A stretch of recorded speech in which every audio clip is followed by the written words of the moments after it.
Que bom estarmos juntos para mais uma vez estudarmos a Palavra de Deus, a Bíblia. Hoje, Lamentações 4, quase terminando Lamentações de Jeremias. Amanhã a gente termina. Bem, vamos orar, pedir a bênção do Senhor para ouvir a voz de Deus em mais esse capítulo. Oremos. Bondoso Pai, grande Deus, que bom estarmos juntos para ouvir a Tua voz e nós pedimos mais uma vez a Tua iluminação, a Tua sabedoria, para entendermos a palavra. Em nome de Jesus, amém. Lamentações 4 é um livro, um capítulo interessante, e aqui nós encontramos Sião que chora seu lamentável estado. Encontramos aqui Sião que confessa os seus pecados. Aqui também Edom é ameaçada e, por outro lado, aqui em Lamentações 4, Sião é confortada. Então nós temos aqui Deus apresentando o juízo, mas também o conforto. Vamos ler, por exemplo, já para a gente ter uma noção geral do capítulo, dos versos 1 até o versículo 1 até o versículo 13. Acompanhe comigo. Como se escureceu o ouro, como se mudou o ouro refinado, como estão espalhadas as pedras do santuário pelas esquinas de todas as ruas.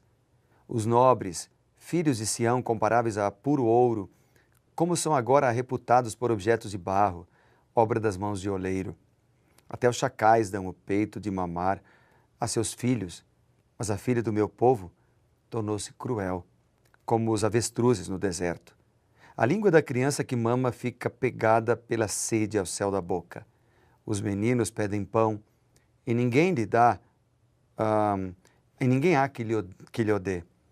Os que se alimentavam de comidas finas desfalecem nas ruas. Os que criaram entre escarlatas se apegam aos monturos.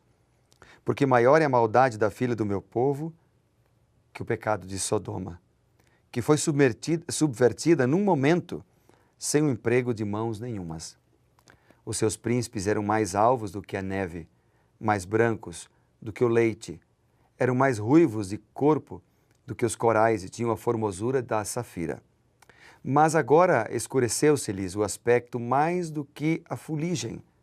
Não são conhecidos nas ruas, a sua pele se lhes pegou aos ossos, secou-se como uma madeira. Mais felizes foram as vítimas da espada do que as vítimas da fome, porque estas se definham atingidas mortalmente pela falta do produto dos campos. As mãos das mulheres outrora compassivas cozeram seus próprios filhos, e esses lhes serviram de alimento na destruição da filha do meu povo.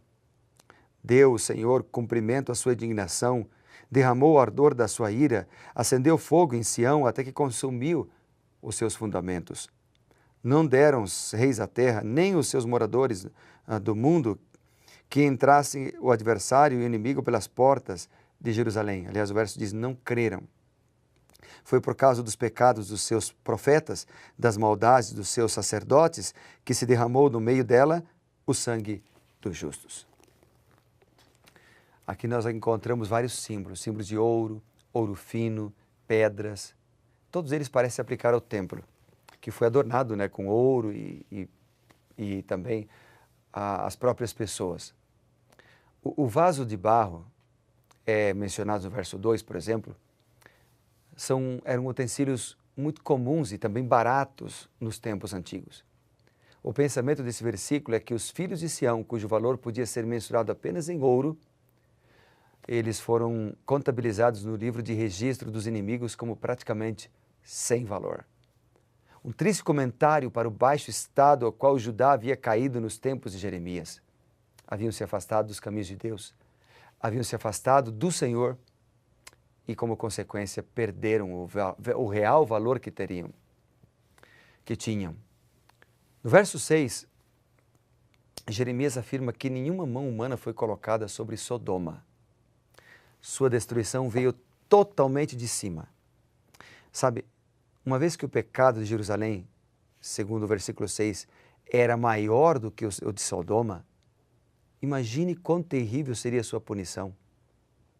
E finalmente, no verso 13, nós lemos que os líderes religiosos de Judá eram maus, tanto nos pensamentos quanto nas ações. E o fato dos sacerdotes e falsos profetas, especialmente falsos profetas, terem clamado pela vida de Jeremias, indica que eles tinham uma grande parcela de responsabilidade pela morte também de pessoas justas. Vamos lá então ao verso 12. Eu quero voltar ao versículo e ler ele novamente. Diz assim: não creram os reis da terra, nem todos os moradores do mundo, que entrasse o adversário e o inimigo pelas portas de Jerusalém. Bem, ele retrata uma situação muito comum em nossos dias.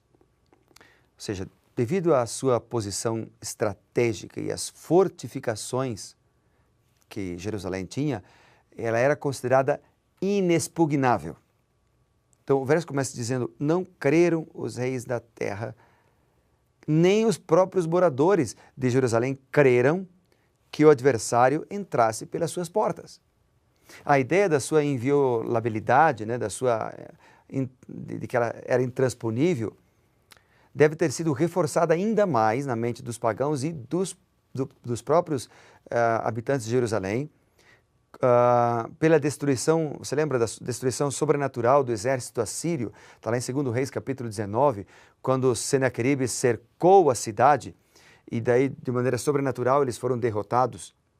Então, isso e também a posição estratégica da cidade, tudo isso produziu uma falsa sensação de segurança entre os ímpios habitantes de Jerusalém. Ou seja, eles confiaram mais nas suas fortalezas humanas, do que na proteção de Deus. Confiaram mais nos muros do que em Deus, mais nos grandes portais do que na proteção poderosa das mãos do Senhor.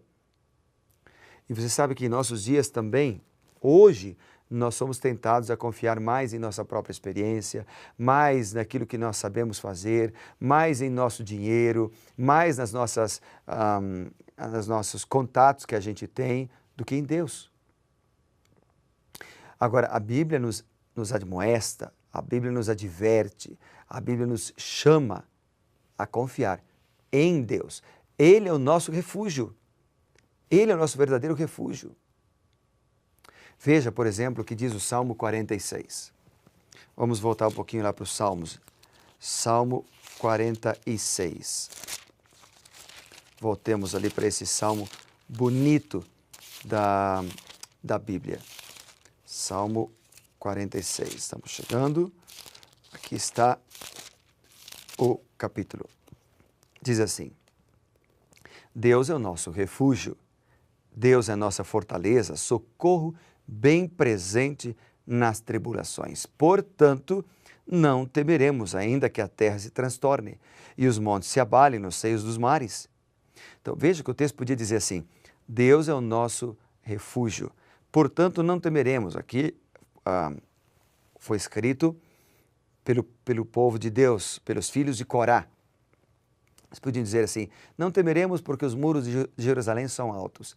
Não temeremos porque a nossa cidade é fortificada. Você poderia dizer hoje: eu não temerei porque eu sei o que eu estou fazendo. Eu não temerei porque eu tenho dinheiro. Eu não temerei porque eu conheço o caminho. Veja que o texto diz: não temeremos porque Deus é o nosso refúgio. Ainda que a terra se transtorne, ainda que os montes se abalem, não temerei porque Deus é a nossa fortaleza. Mas no versículo 7 e no versículo 11 do próprio capítulo 46, essa ideia se repete. No verso 7 diz: o Senhor dos exércitos está conosco. O Deus de Jacó é o nosso refúgio. No verso 11 ele diz: o Senhor dos exércitos está conosco. O Deus de Jacó é o nosso refúgio. E se a gente for lá para o capítulo 62, Salmo 62, o verso 8 diz assim: confiai nele, ou seja, confiai em Deus. Vamos pegar o verso 7 para pegar o contexto. De Deus depende a minha salvação, de Deus depende a minha glória. Estão em Deus a minha forte rocha e o meu refúgio. Uau! Confiai nele, ó povo, em todo o tempo. Derramai perante ele o vosso coração, porque Deus é o nosso refúgio. Então, Jerusalém não era refúgio para o povo, não era refúgio seguro. O refúgio seguro estava em confiar em Deus. É por isso que esses textos, pequenos, poucos textos que lemos, corroboram com a ideia de que o povo devia confiar em Deus. O povo devia buscar de Deus a segurança. O povo devia buscar de Deus a salvação. O povo devia buscar de Deus a vitória. Mas o povo não fez isto. Não buscou em Deus, não buscou no Senhor, confiou nas coisas e as coisas falharam. Principalmente porque eles eram infiéis, eles eram ímpios, eles eram homens e mulheres que amavam mais as coisas da terra do que as coisas do céu, e por isso foram castigados, ou destruídos, ou punidos pela própria decisão que eles haviam tomado.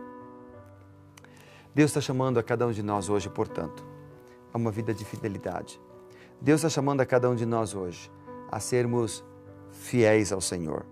Veja, aqui no versículo 22, para terminar, o Lamentações 4, 21 e 22. 21 diz: regozija-te e alegra-te, ó filha de Edom, que habitas na terra de Uz. O cálice passará de ti.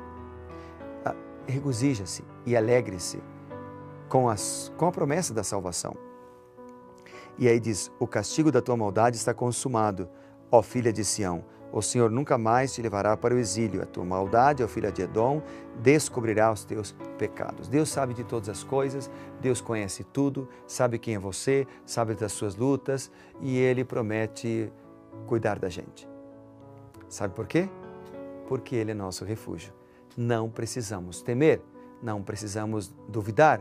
Ele é nosso refúgio. Vamos orar então, agradecendo o Senhor por isso?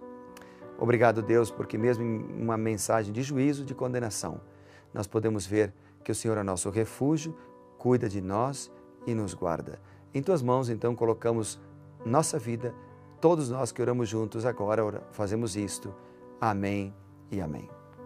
Que Deus te abençoe e lembre-se, seja reavivado por Sua palavra. Grande abraço.